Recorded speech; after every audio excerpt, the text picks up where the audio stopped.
So nandito tayo ngayon sa SMX and for so long gusto nating i-interviewin tong collector na to. Ayan. So mabilisan lang daw. So pakisabanggit na lang yung pangalan mo at ilan na ang collection mo ngayon. My name is Marky. Siguro mga nasa 60 plus na yung cups ko.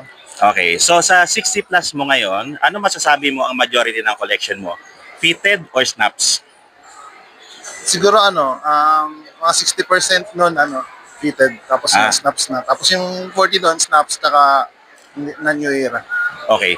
Tapos sa ganyan, sa collection mo, ano masasabi mo yung pinaka kinokolekta mo, majority? Yung pag nakita mo parang gustong-gusto mo siya at hindi mo mapapalampas. Ano yung masasabi mo ganun? Siguro yung mga streetwear siguro na collab. Streetwear collabs. Okay. Tapos sa event na to, ano ang gusto mong makita? Sa event siguro yan, yung mga guest star, yung mga guest na artista, tapos artista, mga singer ba yan, mga rapper ganyan. Tapos siguro tsaka yung mga collection na lalabas.